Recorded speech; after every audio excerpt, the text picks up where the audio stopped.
El déficit comercial no es un misterio, significa que compramos más de lo que nos compran. Nadie le pone un cuchillo en la espalda a un consumidor estadounidense en un supermercado para obligarlo a llevarse una camisa hecha en Vietnam. La compra se realiza porque el precio y la oferta satisfacen una necesidad. Decir lo contrario es torcer la realidad para alimentar un relato político. Culpar a países pobres por no poder comprarnos más es como regañar a un trabajador con salario bajo porque no adquiere un automóvil de lujo. La desigualdad no se resuelve a gritos ni con paredones arancelarios, se resuelve cambiando las reglas del juego que produjeron esa desigualdad. Detrás de las láminas con flechas rojas y barras dramáticas hay una verdad incómoda. Estados Unidos compra mucho porque posee un ingreso nacional aún elevado y porque su moneda conserva privilegios heredados. Ese poder de compra es real, pero también está sostenido por deudas crecientes y por un aparato militar y financiero que durante décadas disciplinó al resto del mundo. Hoy esa arquitectura cruje, no porque un país se haya vuelto de pronto malvado y otro virtuoso, crack por una razón simple. Una parte enorme del planeta aprendió a comerciar sin pedir permiso y sin mirar primero a Washington. Aquí vamos a hablar con total claridad. Lo que estamos viviendo no es una anécdota ni una rabieta pasajera en la política de Estados Unidos. Es la señal visible de un cambio profundo en la economía global y en la psicología social de millones de personas. Cuando un país rico compra más de lo que vende a naciones con menos recursos y luego las culpa por ese desequilibrio, revela algo más que ignorancia económica. Revela miedo. Revela la ansiedad de una élite que ya no confía en su propio modelo y necesita señalar culpables externos para ocultar fallas internas. La reunión de líderes asiáticos, africanos y latinoamericanos que hoy suman más de la mitad de la población mundial no es un gesto simbólico. Es una respuesta racional al comportamiento errático de una potencia que pasó de ser árbitro confiable a ser jugador impredecible. Cuando golpeas con aranceles a todos, todos toman nota. Cuando confundes seguridad nacional con ventaja empresarial, tus aliados dudan. Cuando usas sanciones como si fueran caramelos, el resto del mundo diseña rutas alternativas para no depender de ti. Ese es el origen de nuevos sistemas de pago, de acuerdos energéticos con descuentos, de cadenas de suministro que ya no pasan por el mismo puerto de siempre. El discurso que promete recuperar empleos a punta de subir muros arancelarios ignora que la misma clase empresarial que aplaude esa retórica es la que cerró fábricas, tercerizó procesos y persiguió salarios cada vez más bajos para engordar márgenes. Los trabajadores no perdieron sus puestos por culpa de un campesino vietnamita que cose a destajo. Los perdieron porque un directorio decidió deslocalizar para ganar un 3 o un 4 o un 5% adicional de rentabilidad. La raíz del problema está dentro del modelo y no afuera de la frontera. Ese es el núcleo que se intenta esconder con banderas gigantes y consignas sonoras. La geopolítica se alimenta de intereses concretos. Rusia descuenta petróleo a India porque le conviene colocar su producción y ganar un socio estable. India compra con descuento porque un país en desarrollo necesita energía barata para acelerar su modernización. Si alguien en Washington pretende cortar esa lógica sin ofrecer una alternativa equilibrada, no está haciendo diplomacia, está obstaculizando el desarrollo de cientos de millones de personas. Por eso las advertencias, los castigos y los discursos moralizantes pierden fuerza. La economía internacional premia al que cumple contratos y al que ofrece precios competitivos, no premia al que grita más fuerte. Mientras tanto, la política se vuelve espectáculo. Se sube el volumen de las acusaciones, se inventan traidores, se descalifica al que disiente, y si hace falta se insinúa el uso de la fuerza contra ciudades propias. Ese es el camino típico de los sistemas que pierden legitimidad. Cuando ya no puedes convencer, amenazas. Cuando los resultados no acompañan, culpas. Cuando los salarios reales se estancan y los alquileres devoran el ingreso, promete un enemigo. Mientras tanto, los bancos grandes callan, las corporaciones calculan y el ciudadano común siente que cada mes cuesta más sobrevivir. No es casual que la palabra capitalismo haya dejado de ser un término invisible en el lenguaje cotidiano. Hoy se la pronuncia para debatirla, parodiarla, cuestionarla. Jóvenes con títulos universitarios y deudas enormes miran sus perspectivas y no ven el futuro luminoso que les prometieron. Trabajadores con 2 empleos no logran pagar una vivienda digna. Familias que creían en el ascenso social intergeneracional aceptan algo que habría sonado imposible hace unas décadas. Sus hijos podrían vivir peor. Esa percepción abre una puerta gigantesca. Si el problema es sistémico, entonces la solución no puede ser cosmética. Las crisis no solo desordenan balances, desordenan mentalidades. Por eso vemos brotes de sindicalización donde antes había desierto. Por eso los repartidores organizan paros, los baristas crean sindicatos y los programadores discuten convenios. La ola laboral no la organiza un líder carismático que desciende de un escenario, la empuja la realidad material. Cuando la distancia entre los sueldos de los directivos y los salarios del personal se miden cientos de veces, el discurso meritocrático pierde crédito. Cuando las ganancias baten récord tras récord y la nómina permanece estancada, la paciencia se agota. Del otro lado, un mercado financiero inflado a niveles absurdos funciona como castillo de naipes, precios de acciones divorciados de la productividad, Deuda pública y privada en alturas peligrosas, regulaciones remendadas que jamás tocaron el corazón del problema, demasiado grande para caer se transformó en demasiado grande para ser gobernado, y si alguien cree que una nueva ronda de rescate se digerirá con la misma calma que en 2008, desconoce el ánimo social actual, la fe en que después de la tormenta vendrá una bonanza para el ciudadano común se ha erosionado. La próxima vez el costo político de salvar a los de siempre mientras la mayoría pierde lo poco que tiene será infinitamente mayor. Cuando una hegemonía económica tropieza suele reaccionar con más fuerza y menos reflexión. Se multiplican los aranceles, se multiplican las sanciones, se militariza el lenguaje y se degradan las instituciones que daban previsibilidad. El resultado es contrario a lo buscado. En lugar de obediencia aparecen rutas alternativas. En lugar de dependencia emerge la diversificación. En lugar de confianza se instala la cautela. Así nacen los bloques que no piden permiso, los bancos de desarrollo paralelos, los acuerdos en monedas locales, los corredores logísticos que evitan el viejo peaje. Aquí surge la pregunta decisiva. Si la falla es sistémica, ¿cuál es la alternativa? Algunos proponen una mezcla, donde el Estado recupere herramientas estratégicas y el sector privado conviva con límites claros. Otros vamos más allá. La democracia no puede terminar en la urna, debe entrar al lugar de trabajo. No basta con elegir cada tantos años a un representante, si durante todos los días de nuestra vida laboral obedecemos decisiones tomadas lejos de la mesa, donde producimos valor. La gran transformación consiste en convertir el trabajo en una comunidad democrática, que decide qué producir, dónde producir y cómo distribuir los excedentes. Habrá quien diga que eso es imposible a gran escala, que el mundo es demasiado duro para tanta democracia, que los mercados castigarían cualquier intento de repartir poder en el taller. Respondo con una evidencia. El mismo orden que hoy se declara inevitable está regado de subsidios, rescates y privilegios diseñados en escritorios públicos. Si hubo voluntad política para salvar bancos con dinero de todos, habrá voluntad política para capitalizar cooperativas, financiar reconversiones y premiar a quien genera empleo de calidad gobernado de forma democrática. Lo que falta no es técnica, lo que falta es decisión. Este giro también exige medios de comunicación capaces de contar otra historia. No se construye una economía nueva con el viejo coro publicitario que ha repetido durante décadas la doctrina de que no hay alternativa. Hace falta periodismo que investigue quién se queda con el excedente, que explique cómo funcionan las cadenas de valor, que ponga nombre y apellido a los beneficios tributarios que algunos sectores defienden como si fueran leyes de la naturaleza. Hace falta cultura cívica para discutir sin miedo palabras que nos prohibieron por generaciones. Igualdad, propiedad social, democracia económica. No se trata de idealismo ingenuo. Existen experiencias concretas que demuestran productividad, resiliencia y compromiso cuando los trabajadores participan en la dirección, cooperativas industriales, redes federadas, empresas recuperadas. No son un cuento romántico, son instituciones que han atravesado crisis con menos despidos, que innovan porque el conocimiento de la línea de producción entra en la sala de decisiones, que anclan riqueza en el territorio en vez de evaporarla en paraísos fiscales. Cada vez que alguien agita el fantasma de la ineficiencia, basta con mirar indicadores de calidad, rotación y supervivencia en recesiones. La transición no será de un día para otro. Es un proyecto de décadas. Pero toda caminata larga empieza con pasos concretos. Crear fondos rotatorios para empresas de trabajadores. Introducir cláusulas de codirección en sectores estratégicos. Establecer compras públicas preferenciales para modelos con gobernanza democrática. Convertir rescates futuros en conversiones de propiedad a favor de quienes sostienen la actividad con su trabajo. Enseñar contabilidad, finanzas y estrategia empresarial en sindicatos, escuelas técnicas y universidades públicas, para que la competencia deje de ser monopolio del dueño del capital y se vuelva una competencia compartida donde el conocimiento haga contrapeso al dinero. No confundamos firmeza con autoritarismo. Firmeza es proteger salarios y vivienda frente a la especulación desatada. Autoritarismo es silenciar la protesta cuando la especulación arrasa. Firmeza es exigir que los gigantes tecnológicos paguen impuestos en los territorios donde extraen datos y tiempo de vida. Autoritarismo es usar los aparatos del Estado para perseguir al adversario político y blindar la evasión de los cercanos. En los próximos años veremos a muchos usar palabras de orden y de ley para camuflar una defensa desesperada del privilegio. Aprendamos a distinguir.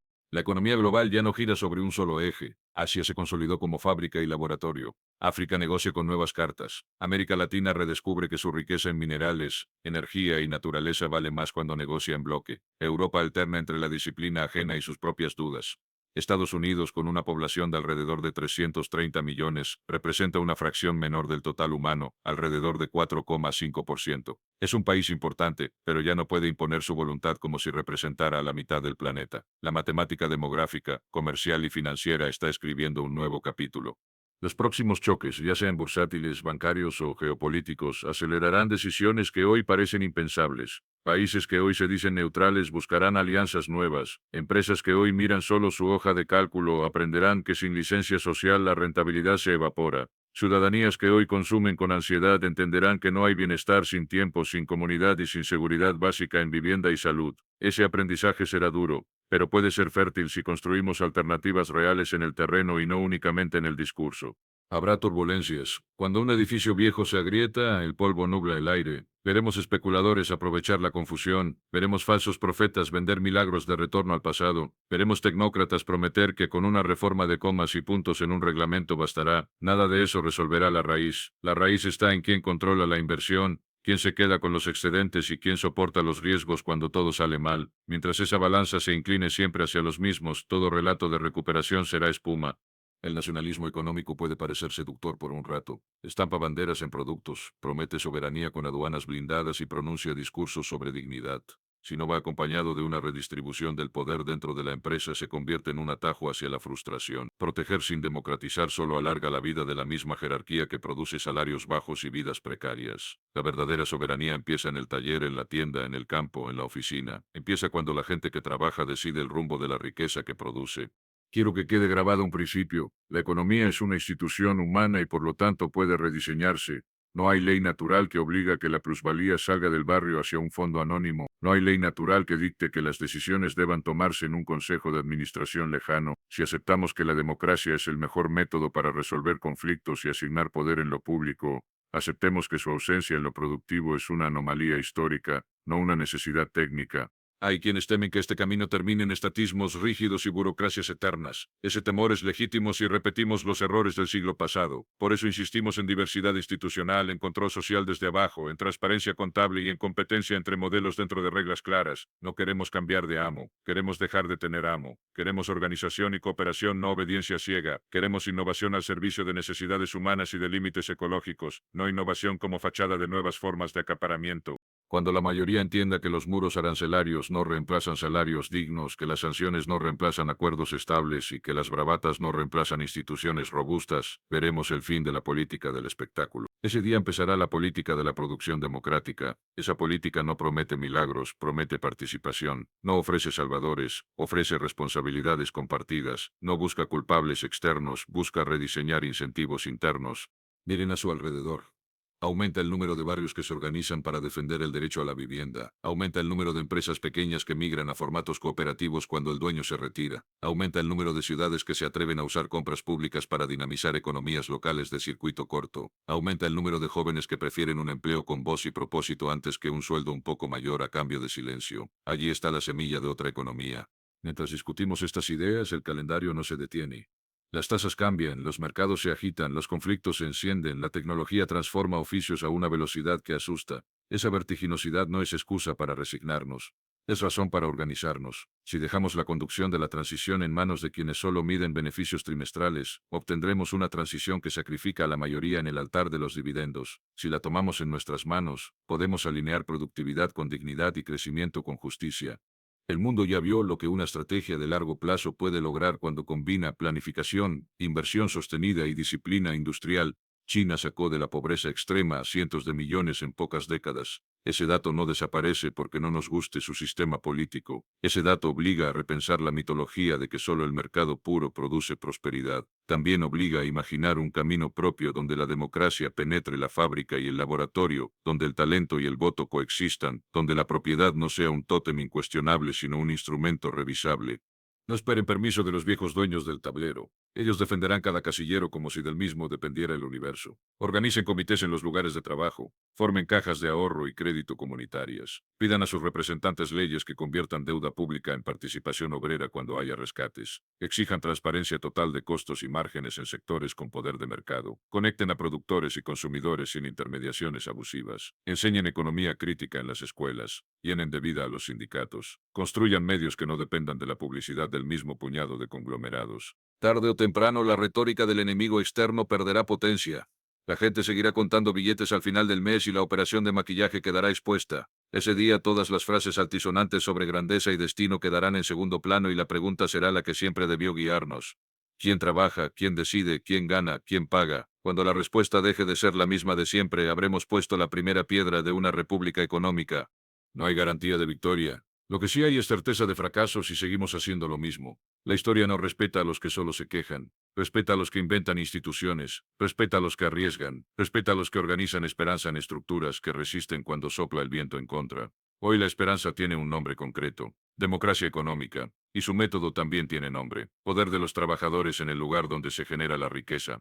Dicen que es imposible, dicen que la naturaleza humana no lo tolera, dicen que el mundo real no funciona así. Las mismas frases se repitieron contra el sufragio universal, contra la jornada de 8 horas, contra la educación pública, contra la seguridad social. Todas esas conquistas parecían sueños. Hoy son piso. Mañana la democracia económica será ese nuevo piso desde el cual seguir avanzando. Esto no trata de destruir por destruir, trata de conservar lo que vale y reemplazar lo que ahoga. Conservemos la innovación, la disciplina productiva, el orgullo por el trabajo bien hecho. Reemplacemos la opacidad, el saqueo y la obediencia sin voz. Conservemos el comercio que mejora vidas. Reemplacemos el chantaje de la dependencia. Conservemos la competencia que impulsa creatividad. Reemplacemos la competencia que se gana aplastando salarios y derechos. Y cuando dentro de unos años miremos atrás y veamos la turbulencia de este tiempo, entenderemos por qué cayó la máscara. No fue una conspiración mágica. Fue una suma de decisiones. Se abusó del privilegio monetario. Se sustituyó cooperación por castigo. Se sacrificó el ingreso de la mayoría en el altar de la rentabilidad trimestral. Se vació de legitimidad a instituciones que sin legitimidad solo sobreviven con coerción. Y se subestimó la inteligencia colectiva de los pueblos. Si algo puede acabar con la farsa del populismo corporativo, no será un mejor tuit ni una curva más inclinada en una presentación. Será el despertar de mayorías que descubran su poder cuando se coordinan. Será el orgullo de un obrero que firma como director porque su cooperativa eligió su talento. Será la tranquilidad de una familia que ya no destina más de la mitad de sus ingresos al alquiler. Será la certeza de una enfermera que sabe que la empresa donde trabaja no venderá su hospital al mejor postor sin que el personal y la comunidad voten. Que nadie se confunda. Nadie propone paraísos. Proponemos reglas que pongan la vida por encima del margen. Proponemos empresas donde el músculo y la mente que producen manden junto a la comunidad. Proponemos estados que coordinen y disciplinen al capital en función del interés público. Proponemos mercados con límites éticos y ecológicos claros. Proponemos finanzas al servicio de la inversión real y no al revés. Proponemos una globalización que priorice cadenas resilientes sobre ganancias efímeras. A ustedes les hablo. No esperen el permiso del viejo mundo, háganlo, en su barrio, en su fábrica, en su aula, en su red. Hagan del trabajo una asamblea que produce, hagan de la economía una herramienta y no un amo. Hagan de la política un puente entre la urna y la línea de producción. Cuando eso empiece a ocurrir en 1000 lugares al mismo tiempo, ningún arancel, ninguna sanción, ninguna cortina de humo podrá ocultar lo evidente. Habremos comenzado a vivir en serio. Primero, etapa 1. Encender el faro. Mapear dónde se crea y dónde se fuga el valor en cada territorio. Hacerlo con transparencia radical. Un taller abierto por barrio y por sector que responda 4 preguntas sencillas. ¿Qué producimos? ¿Con qué insumos? ¿Quién decide? ¿Quién se queda con el excedente? Este mapeo se convierte en el espejo que ningún departamento de marketing puede maquillar. Con ese espejo en la mesa, la conversación deja de ser ideología abstracta y pasa a ser organización concreta. Segundo, etapa 2. Armar el músculo básico. Comité de trabajadores por lugar de trabajo, caja de ahorro comunitaria y un medio de comunicación local que viva de la suscripción de quienes participan. 3 piezas mínimas. El comité ordena la voz. La caja sostiene los primeros pasos. El medio quebranta el monopolio del relato. Sin esas 3 piezas, cualquier esfuerzo se vuelve espuma sobre una piedra. Sigamos con lo esencial. La gran pregunta ya no es si habrá cambio, sino quién lo conducirá y en qué dirección concreta. Por eso pasó a un plan de acción por etapas, con ejemplos sector por sector y con herramientas prácticas que cualquier comunidad puede aplicar desde hoy. Cuarto, etapa 4. Compras públicas con preferencia democrática. Que el Estado deje de ser comprador ciego. Que el dinero de todos rote primero por las empresas que demuestran gobernanza participativa, salarios dignos y trazabilidad ambiental. No es un premio político. Es una palanca económica con efectos multiplicadores medibles. Cuando el volumen de compras públicas se alinea con objetivos de democracia económica, el mercado deja de ser fábula y empieza a ser herramienta. Quinto, etapa 5. Fondo rotatorio para conversiones. Cada rescate futuro, cada apoyo crediticio, cada exención impositiva de magnitud debe transformarse en participación real de los trabajadores en la propiedad y en el gobierno de la empresa. No se trata de castigo, se trata de alinear riesgos y beneficios. Si en la caída pedimos ayuda a todos, en la recuperación la gobernanza debe pertenecer a todos los que la sostuvieron. Tercero, etapa 3. Un acuerdo de producción con codirección. No es un papel simbólico, Es un contrato operativo con cláusulas de decisión compartida en materias que afectan salarios, jornadas, seguridad, inversión y reinversión. Donde haya resistencia se exige auditoría social de costos y márgenes. Quien no tiene nada que esconder no teme mostrar su estructura de precios. Quien lucra a costa de la opacidad, gritará. Ese grito es la señal de que vamos por el camino correcto.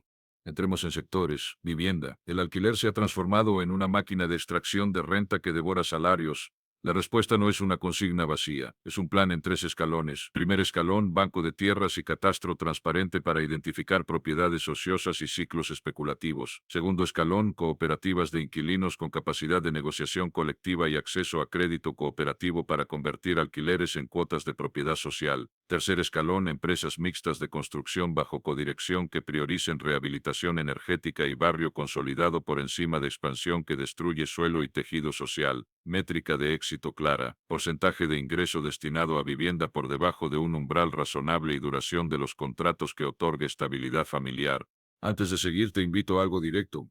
Si esta forma de pensar te sirve, suscríbete ahora mismo y deja un comentario con una idea concreta que puedas aplicar en tu trabajo o en tu comunidad. La conversación pública se construye con cada voz y tu voz hace falta. Suscríbete, comenta y comparte este mensaje para que el algoritmo no silencie lo que te importa. Salud. El sistema no puede ser tratado como una cadena con fines de lucro desconectada de la vida. Hospitales gobernados con representación de personal y comunidad. Compras conjuntas de insumos para romper la captura de precios. Plataformas abiertas para historia clínica con estándares públicos que impidan la privatización de datos. Carrera sanitaria que reconozca el tiempo, la formación y el cuidado emocional. La productividad en salud no se mide solo en procedimientos por hora, se mide en prevención real, en atención primaria robusta y en calidad de vida. Energía. La transición no será solo tecnológica, será de propiedad y de control. Comunidades energéticas locales con balance neto justo, redes inteligentes donde usuarios organizados se conviertan en productores, contratos de largo plazo que protejan a quien invierte en renovables en el barrio, un regulador que mida lo que importa, seguridad del suministro, tarifas previsibles y huella ecológica decreciente. Cada parque renovable debe incluir una participación laboral y comunitaria en la gobernanza. Sin eso, la transición corre el riesgo de repetir la vieja concentración con un color verde de etiqueta. Agro y alimentos. Soberanía no es repliegue, es tejido de productores, cooperativas de transformación y redes de distribución corta. Precio sostén para cultivos estratégicos que aseguren ingresos dignos y diversidad productiva. Compra pública de alimentos de proximidad para escuelas, hospitales y comedores sociales. Etiquetado honesto que cuente toda la historia, no solo calorías y gramos. Crédito blando para agroecología con asistencia técnica permanente. La tierra que alimenta a la población no puede ser tratada como un casino. Tecnología. No hay democracia económica con cajas negras propietarias que gobiernan procesos críticos. Software libre en las capas de base, protocolos abiertos para interoperar, inteligencia artificial supervisada por comités éticos con representación laboral y ciudadana, auditorías algorítmicas obligatorias cuando una plataforma modula precios, horarios, evaluaciones o acceso al empleo. Si un algoritmo decide sobre tu ingreso, tienes derecho a entenderlo y a cuestionarlo. La innovación verdadera no teme la luz. Logística. Sin logística democrática, la producción democrática cojea. Y a puertos, ferrocarriles y centros de distribución bajo modelos mixtos con participación de trabajadores y control social. Priorización de corredores que reduzcan tiempo y emisiones para bienes esenciales. Tarifas reguladas que impidan extorsiones privadas sobre cadenas sensibles. Trazabilidad pública para conocer por dónde y a qué costo se mueve cada componente de la canasta básica.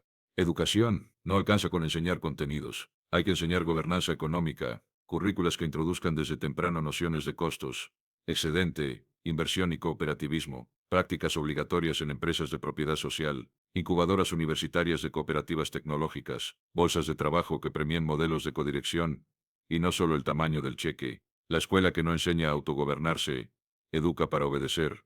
Finanzas. Una economía democrática necesita crédito democrático, banca pública y bancos cooperativos con mandato explícito de financiar proyectos con gobernanza participativa y alto impacto local, tasas claras, comisiones transparentes y evaluación que pondera el valor social creado, no solo la colateralización clásica, impuestos a la rotación ultrarrápida de capital financiero para desincentivar la especulación sin freno, fondos de inversión solidaria con reglas de salida que protejan a las comunidades de compras hostiles. Medios y cultura. Sin relato propio, toda institución nueva será presentada como un monstruo. Por eso hay que financiar medios por suscripción popular, reforzar radios y periódicos comunitarios, promover estudios audiovisuales cooperativos y plataformas de distribución que no dependan de la publicidad de unos pocos conglomerados. El derecho a la información es también derecho a producirla.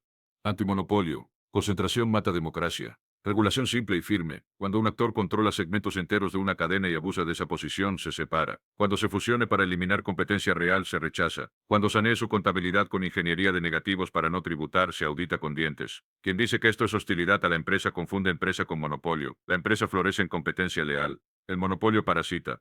Ahora un puñado de herramientas prácticas que no requieren permisos imperiales. Auditorías salariales participativas cada año en cada empresa, con publicación de la brecha total entre la retribución más alta y la más baja, negociación sectorial que fije pisos dignos y escalas formativas, cláusulas de reparto de productividad que automaticen mejoras al ritmo de los excedentes, consejos de innovación con tiempo remunerado para que trabajadores y técnicos propongan mejoras y prototipen soluciones, bancos de horas que permitan conciliar vida y trabajo sin perder ingreso. Para los grandes nombres de la tecnología que hoy operan como infraestructuras de facto, un principio sencillo. Si tu plataforma define condiciones de trabajo, eres empleador y debes cumplir con derechos laborales plenos. Si controlas un mercado con efectos de red, debes abrir interfaces y permitir portabilidad real de datos e identidades. Si tu ventaja proviene de datos de la sociedad, devuelves a la sociedad con impuestos justos, con transparencia y con participación en la gobernanza de los riesgos. En comercio internacional, el nuevo sentido común es cooperación entre iguales, no obediencia bajo amenaza. Acuerdos que incluyan capítulo laboral con verificaciones reales, capítulo ambiental con metas medibles y sobre todo cláusulas de defensa de la soberanía alimentaria y energética que impidan arbitrajes privados contra políticas públicas. El derecho de una comunidad a regular agua, tierra, aire y salud no se subasta. Hablemos de métricas. La vieja obsesión con el Producto Bruto Interno es un mapa impreciso. Agreguemos indicadores de bienestar que midan acceso habitacional, tiempo disponible, estabilidad laboral, control democrático en el lugar de trabajo, huella ecológica y resiliencia de cadenas locales. Cada municipio puede publicar un tablero público con esos datos vinculando metas anuales con presupuesto. La transparencia disciplina. La participación mejora. La estrategia de quienes defienden el orden viejo será dividir entre nativos y migrantes, entre formales e informales, entre públicos y privados, entre ciudad y campo. La respuesta es una ética de alianzas, convenios que integren sectores formales e informales bajo pisos comunes, acuerdos entre campo y ciudad para asegurar abastecimiento y precios justos, puentes entre empleo público y privado para compartir buenas prácticas de codirección. El tejido social se repara con puntadas transversales. Volvamos a la psicología social porque allí se ganan o se pierden las grandes transiciones. Décadas de propaganda enseñaron que cooperar era perder, que compartir decisiones era renunciar a la eficiencia, que la voz del trabajador era ruido. Esa pedagogía instaló vergüenza. Vergüenza de no llegar a fin de mes, vergüenza de endeudarse para sobrevivir, vergüenza de exigir lo básico. La nueva pedagogía revierte esa emoción. Convierte la vergüenza en orgullo, orgullo de asociarse, orgullo de defender el salario, orgullo de ejercer poder con responsabilidad. Pensemos en una gran empresa en crisis, escenario típico. Flujo de caja negativo, endeudamiento asfixiante, plantilla desmoralizada, la receta tradicional, recorte masivo, venta de activos, gerencia que se asigna bonos por supuestos logros contables, ayudas públicas sin condiciones, nueva deuda, la alternativa, protocolo de conversión, auditoría integral con participación de trabajadores y acreedores, reducción de deuda a cambio de participación no especulativa, ingreso de un fondo público rotatorio con asiento en el directorio, codirección con veto laboral en seguridad, salarios y reinversión, compromiso de compras públicas por un periodo que permita estabilización, plan industrial con metas de productividad real, no de maquillaje financiero, indicadores abiertos semana a semana. Es difícil. Sí, es posible. También. En los barrios, la economía del cuidado debe dejar de ser invisible. Cooperativas de cuidado con formación, remuneración justa y reconocimiento de carrera, créditos y compras públicas para infraestructura de cuidados, conciliación laboral que distribuya tiempos de manera humana. La productividad que importa es la que permite vivir, no la que exprime cuerpos. No dejemos fuera la dimensión ecológica. Democracia económica sin límites ambientales es una contradicción. Presupuesto de carbono por sector, metas de eficiencia energética por unidad producida, reconversión de procesos con evaluación social. Cada proyecto grande debe contestar dos preguntas. ¿Cuánto valor social crea? ¿Cuánto planeta destruye? Si la segunda cifra anula a la primera, no se hace. La libertad de empresa no puede ser la libertad de agotar el futuro.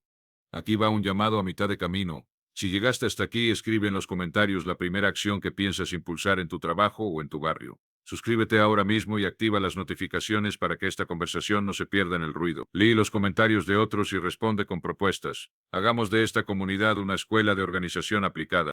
Dirán que los mercados castigarán la audacia, que el capital huirá, que la inversión se asustará. El capital busca rentabilidad ajustada por riesgo. Una sociedad que reduce conflictos con codirección, que asegura reglas claras y que garantiza estabilidad institucional genera menor riesgo. Capital productivo de largo plazo prefiere previsibilidad a ganancias relámpago. Para el capital especulativo sin arraigo, la puerta siempre estará abierta hacia afuera.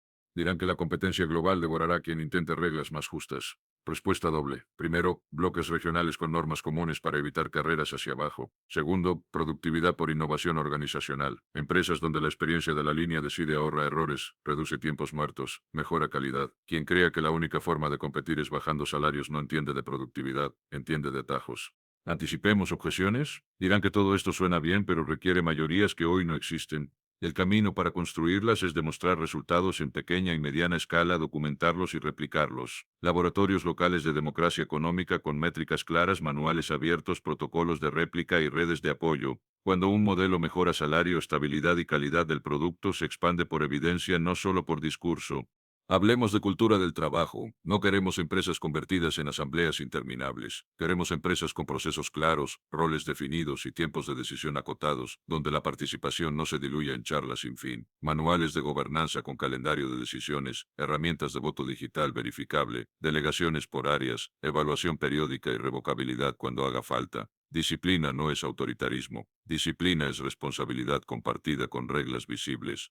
En el terreno urbano, el transporte público gratuito, financiado por captura de valor inmobiliario y por tasas a estacionamientos privados de alta rotación, puede convertirse en símbolo de un nuevo contrato social. Mueve la economía, reduce costos para el trabajador, baja emisiones y devuelve tiempo de vida. Si una ciudad puede financiar estadios, puede financiar libertad de movimiento. El derecho al acceso transforma oportunidades en hechos. No olvidemos la dimensión internacionalista del trabajo. Sindicatos que dialogan entre países para impedir que una empresa castigue a quien se organiza mudándose a otro territorio. Cláusulas espejo en contratos de proveedores. Plataformas de denuncia transnacionales. Si la cadena es global, la defensa de derechos debe ser global. Quien compite bajando derechos no compite, depreda. La batalla por el lenguaje también importa. Llamar a las cosas por su nombre. Llamar especulación a la especulación. Llamar evasión a la ingeniería que esquiva impuestos. Llamar cooperación a la cooperación. Llamar codicia a la codicia. Cuando el lenguaje recupera precisión moral, la política recupera horizonte.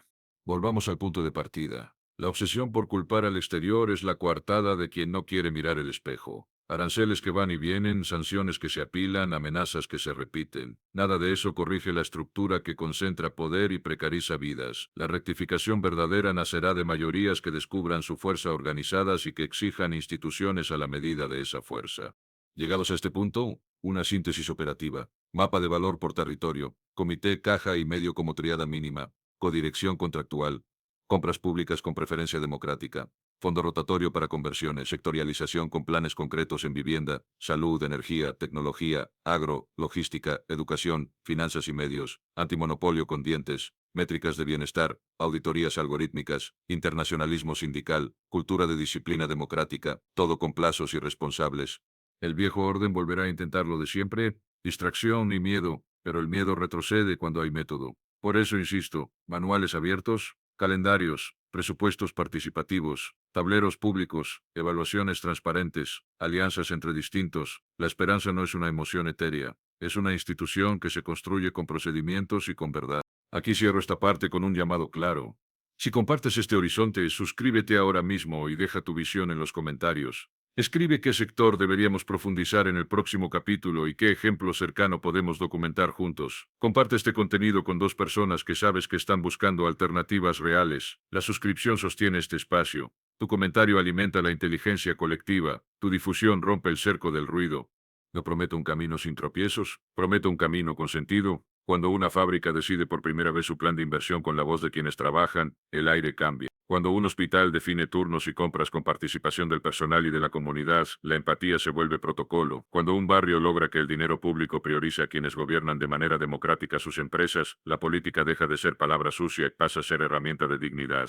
Empecemos por la industria manufacturera, el corazón que late y al mismo tiempo sufre deslocalizaciones. La clave es reconectar decisión con producción. Allí donde haya una planta con líneas en pausa o con amenaza de cierre, se activa un protocolo de continuidad productiva bajo codirección, inventario de maquinaria, catálogo de habilidades del personal, listado de clientes históricos y potenciales, y propuesta de reconversión si el producto perdió mercado. La financiación inicial proviene de un fondo rotatorio con participación pública y social. La condición no es un discurso, es una silla en el directorio para quienes trabajan, con derecho real a veto en seguridad, salarios y reinversión. Vamos a meternos en la cocina del cambio con más detalle y con los pies en la tierra. Lo que parecía teoría se vuelve manual, lo que parecía consigna se vuelve procedimiento. No vamos a detenernos. Seguiremos ampliando con rutas de implementación por sectores, con presupuestos orientativos, con casos replicables y con herramientas legales y financieras que ya existen y que solo necesitan voluntad. La historia no espera a quien duda para siempre. La historia recompensa a quien se organiza. Bienvenido a esa tarea. Bienvenida a esa tarea. Aquí nadie sobra. Aquí todos hacen falta. Suscríbete, comenta y volvamos al trabajo. Energía de proximidad. Un barrio con techos útiles y vientos moderados puede convertirse en productor. Se forma una comunidad energética con contadores bidireccionales y reglas claras de reparto. La distribuidora no es expulsada, pero deja de actuar como dueña absoluta. Se remunera al hogar que inyecta, se amortiza el equipo con un calendario transparente y se reserva una porción social para cubrir consumo básico de familias vulnerables. La energía deja de ser un misterio caro y se vuelve un círculo virtuoso con participación real.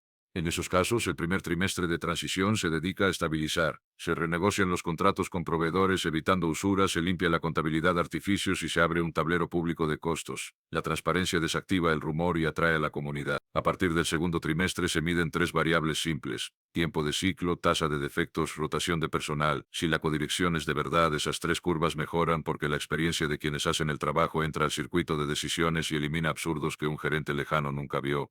Pasemos a la cadena de valor tecnológica.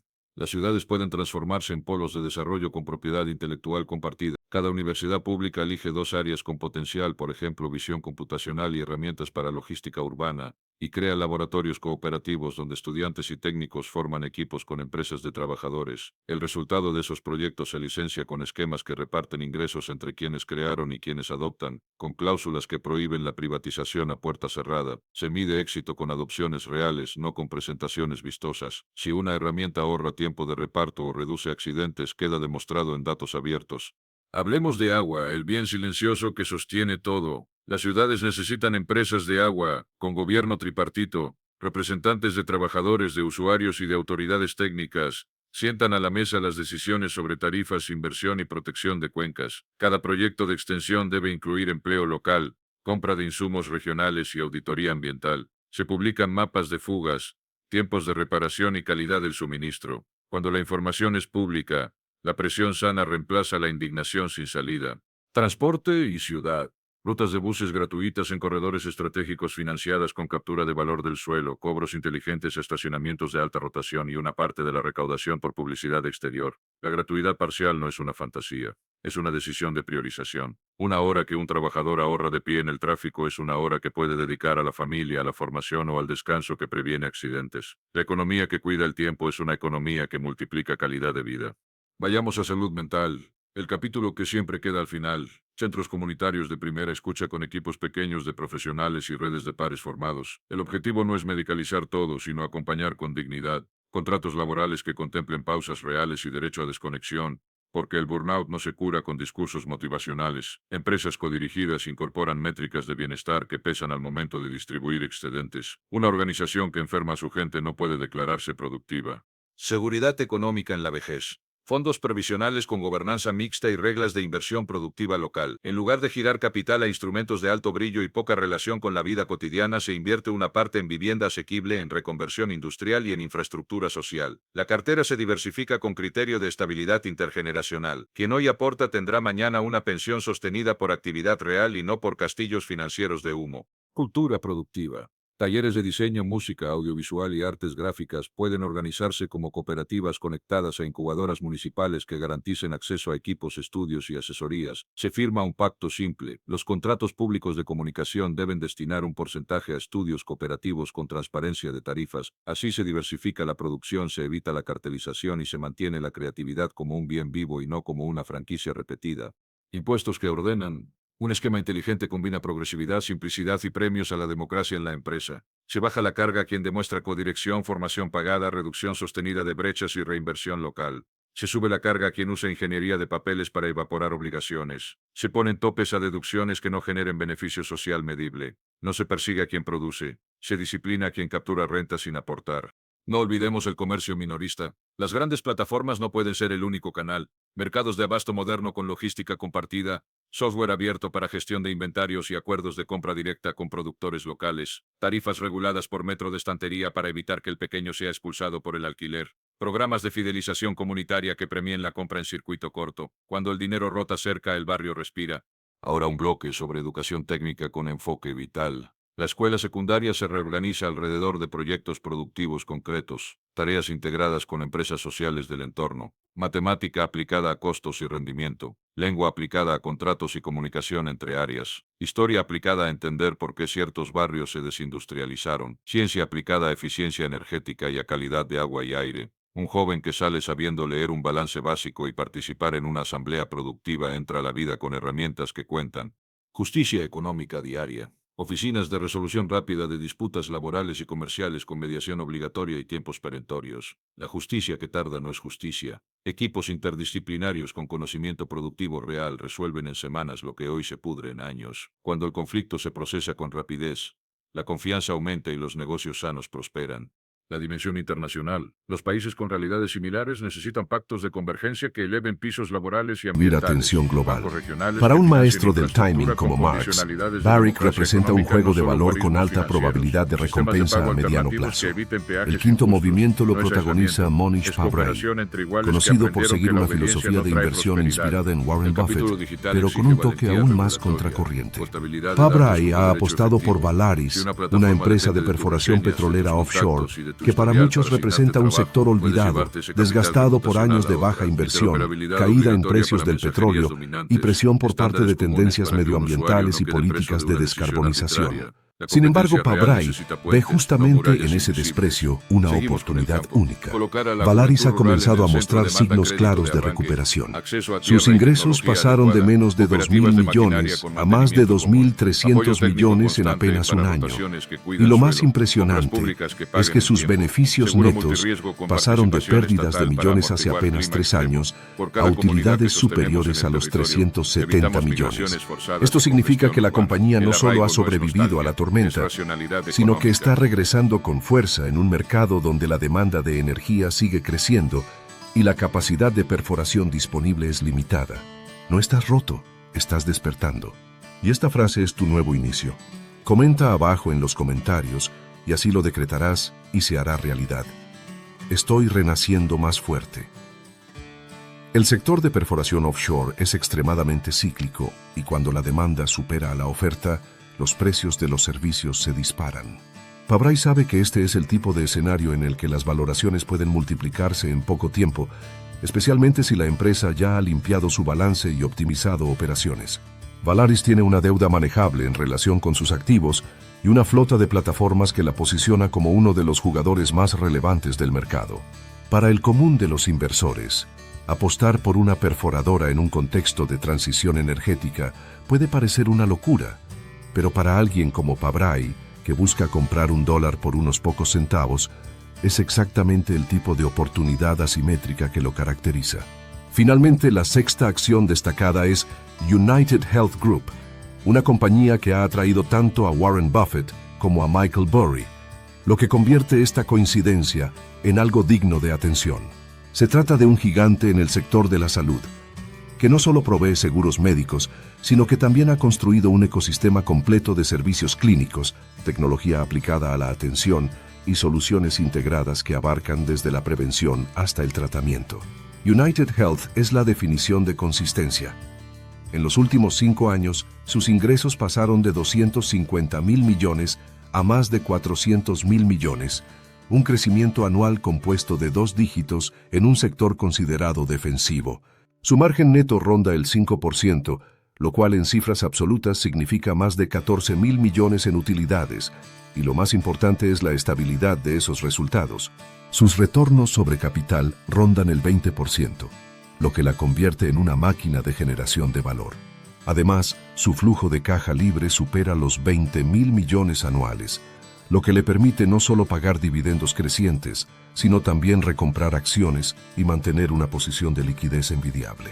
El hecho de que tanto Buffett como Burry coincidan aquí refleja que United Health combina lo mejor de dos mundos. Para Buffett, es un negocio duradero con un foso defensivo enorme, basado en la necesidad esencial de la salud, mientras que para Burry representa una apuesta con riesgo limitado y gran potencial de recompensa, ya que sus múltiplos actuales no reflejan la magnitud de su liderazgo. En pocas palabras, United Health es un coloso que sigue creciendo, que mantiene disciplina financiera y que ofrece un punto de entrada atractivo tras una corrección de precio en el mercado. Cuando se observa con detenimiento la decisión de Warren Buffett de invertir en Lennar, es necesario comprender la lógica profunda que guía su mente. Buffett no busca impresionar al mercado con apuestas arriesgadas ni con nombres que despierten titulares efervescentes. Él ha repetido a lo largo de décadas que prefiere negocios simples, necesarios y con fundamentos que trascienden las modas. La vivienda en los Estados Unidos es una de esas necesidades estructurales que nunca desaparecen. Desde la posguerra, cada generación ha enfrentado un déficit habitacional que, lejos de corregirse, se ha agravado con el paso del tiempo debido al crecimiento poblacional, a las restricciones en el suelo urbano y al encarecimiento de los materiales. La historia del mercado inmobiliario norteamericano está marcada por ciclos de auge y crisis. En los años 70, durante el periodo de estanflación, las tasas de interés alcanzaron niveles de 2 dígitos y muchos pensaron que la construcción colapsaría. Sin embargo, las compañías que mantuvieron disciplina, liquidez y capacidad de adaptación sobrevivieron y prosperaron cuando la demanda regresó. Lennar es heredera de esa tradición, una empresa que entiende que el ciclo puede ser duro, pero que mientras exista una brecha entre la oferta de casas y las familias que las necesitan, siempre habrá un negocio rentable. Los números de Lennar son reveladores no solo porque muestran crecimiento, sino porque lo hacen en un entorno hostil. Mientras otras constructoras se vieron obligadas a frenar proyectos o a endeudarse en exceso, Lennar mantuvo un balance sólido. Esto demuestra algo que Buffett siempre repite. El verdadero carácter de una empresa no se mide en tiempos de bonanza, sino en los periodos de crisis. Cuando la marea baja, dice él, se sabe quién nadaba desnudo. Y en este caso, Lennar no solo sigue con traje, sino con reservas suficientes para resistir varias tormentas seguidas. Además, Lennar no depende únicamente de construir viviendas de lujo, sino que participa activamente en segmentos de entrada y de clase media, los cuales representan la mayor parte de la demanda insatisfecha en Estados Unidos. En un país donde millones de jóvenes buscan independizarse, formar familias y acceder a su primera propiedad, la posición de Lennar es estratégica. Su capacidad de integrar desde la compra del suelo hasta la venta final le otorga márgenes más amplios que sus competidores y una flexibilidad que pocos pueden replicar. Si se mira hacia adelante, la apuesta de Buffett se alinea con tendencias de largo plazo, la migración hacia estados del Cinturón del Sol, donde la población crece más rápido que el promedio nacional, la necesidad de infraestructura habitacional en zonas suburbanas y la creciente escasez de viviendas asequibles. Aunque el mercado pueda dudar a corto plazo, Buffett sabe que en 20 años la historia será distinta, y ese es el horizonte en el que él juega. Por otro lado, la decisión de Bill Ackman de invertir en Amazon refleja un tipo de visión diferente, pero igualmente estratégica. Ackman es conocido por ser un inversor activista, alguien que busca transformar compañías y obtener retornos extraordinarios en horizontes de tiempo más cortos que Buffett. Sin embargo, su apuesta en Amazon no es especulativa. Amazon es mucho más que un comercio electrónico. Es una columna vertebral tecnológica que sostiene buena parte de la economía digital mundial. Desde su creación en los años 90, Amazon ha pasado de ser una librería en línea a convertirse en un imperio diversificado que abarca desde servicios en la nube hasta publicidad digital, pasando por logística, inteligencia artificial y entretenimiento. Lo que resulta fascinante es cómo, tras años de reinvertir agresivamente y de priorizar crecimiento sobre beneficios, Amazon finalmente muestra un giro hacia la rentabilidad sostenida. Esto es lo que Ackman ha visto con claridad. En los últimos años, la empresa ha demostrado que su modelo no solo escala en tamaño, sino también en eficiencia. La transformación de su flujo de caja libre, que pasó de ser negativo a superar los 30.000 millones positivos, es una prueba de que la maquinaria interna se ha ajustado. Amazon, además, tiene algo que pocos gigantes poseen: varias fuentes de ingresos que se retroalimentan.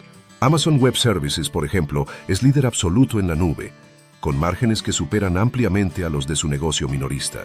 Prime, por otro lado, fideliza a cientos de millones de clientes que se convierten en compradores recurrentes. Su brazo logístico no solo sirve para su propia operación, sino que cada vez más se convierte en una plataforma para terceros. Ackman no está comprando un simple minorista digital. Está adquiriendo una posición en lo que se asemeja a una infraestructura nacional. Un gigante que tiene tentáculos en cada rincón de la economía digital. El mercado puede mirar sus múltiplos de precios sobre ganancias y pensar que son elevados, pero los grandes inversionistas ven más allá. Ven la proyección de crecimiento futuro, la capacidad de reinvención y la solidez de una empresa que, aunque ya es masiva, sigue comportándose como una startup con hambre de expansión. Si trasladamos la mirada hacia Michael Burry y su apuesta por Lululemon, lo que encontramos es un ejemplo perfecto de su estilo contracorriente. Burry nunca busca lo que todos están comprando. Él se enfoca en lo que el mercado subestima o en lo que parece trivial, y es precisamente ahí donde encuentra valor. Lululemon, en apariencia, puede parecer una marca de ropa deportiva más, pero lo que Burry ha identificado es que su modelo de negocio no se basa únicamente en vender leggings o camisetas, sino en haber construido una comunidad y un estilo de vida. El valor de una marca reside en la mente de sus consumidores. Cuando millones de personas asocian Lululemon con calidad, bienestar y estatus, la compañía obtiene algo que es casi imposible de replicar: un poder de fijación de precios que le permite cobrar mucho más que sus competidores sin perder clientes. Los márgenes de Lululemon reflejan esa realidad. Mientras muchas empresas de moda luchan por sobrevivir con márgenes brutos de 20 o 30%, Lululemon opera con casi 60%. Eso significa que cada producto que vende le deja más del doble de beneficio bruto que a una marca común. Tus límites no son reales, solo existen si decides creer en ellos. Comenta abajo en los comentarios, y así lo decretarás y se hará realidad. No tengo límites. La rentabilidad sobre el capital es igualmente extraordinaria. Los inversionistas que compraron acciones hace una década han visto cómo los beneficios se multiplicaron varias veces, y lo más sorprendente es que la compañía mantiene un balance limpio, con efectivo suficiente para cubrir cualquier deuda. Para Burry, esta es la definición de un negocio antifrágil, uno que no solo resiste crisis, sino que sale fortalecido de ellas. Si miramos el movimiento de Howard Marks hacia Barrick Gold, podemos entender mejor la mente de un inversor que siempre se ha definido por su capacidad de analizar riesgos. Marks no busca ganancias rápidas ni emociones fuertes. Él se enfoca en la preservación de capital y en encontrar valor escondido en activos que el mercado descuida.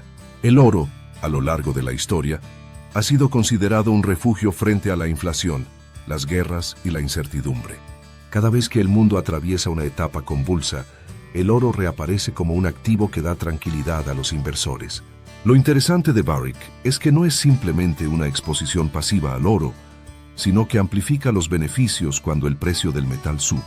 Si el oro aumenta un 10%, los ingresos de Barrick pueden crecer mucho más debido a sus márgenes operativos. Marks sabe que en un contexto de volatilidad geopolítica y de tasas de interés inciertas, el oro seguirá teniendo protagonismo.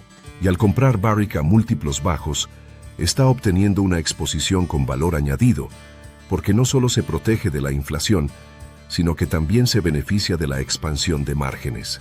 El caso de Monish Pabrai y Valaris refleja por su parte una audacia calculada. El sector de perforación offshore ha estado durante años en el olvido. La presión por energías limpias, los bajos precios del petróleo y la reducción de inversiones hicieron que muchos inversores huyeran. Pero Pabrai sabe que cuando un sector entero es abandonado, es allí donde surgen las oportunidades más rentables. La demanda mundial de energía sigue creciendo, especialmente en países emergentes que aún dependen del petróleo como recurso esencial. Y la falta de inversión previa ha generado un déficit de capacidad. En ese escenario, Valaris se posiciona como un jugador clave con flota suficiente para aprovechar la subida de precios. Finalmente, United Health Group se erige como el consenso entre gigantes con estilos tan opuestos como Buffett y Burry. Eso debería llamar la atención de cualquiera.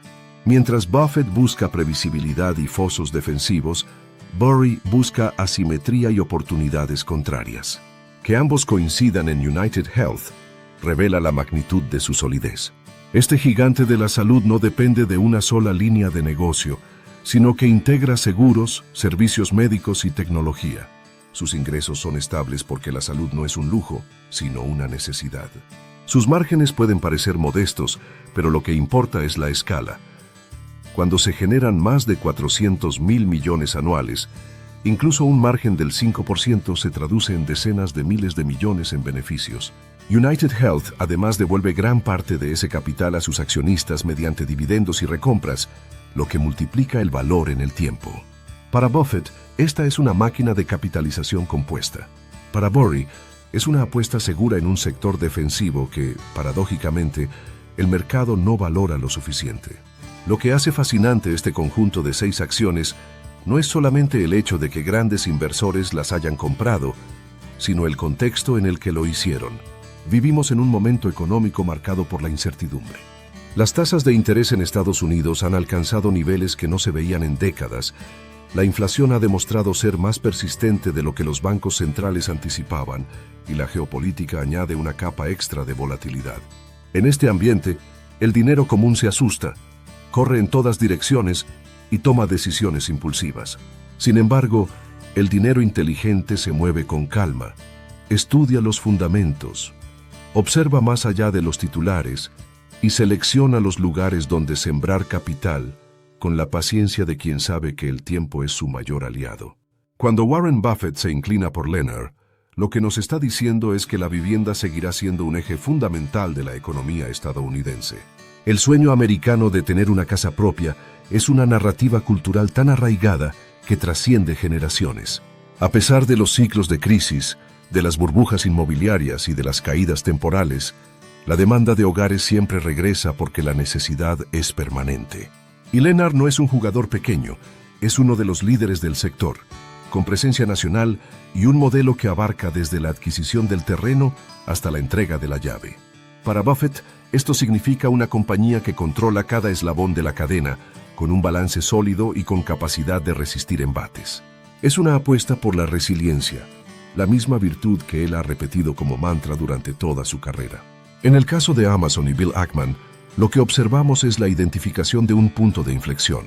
Durante años, Amazon fue criticada por su escasa rentabilidad, ya que parecía reinvertir cada dólar ganado en nuevos proyectos.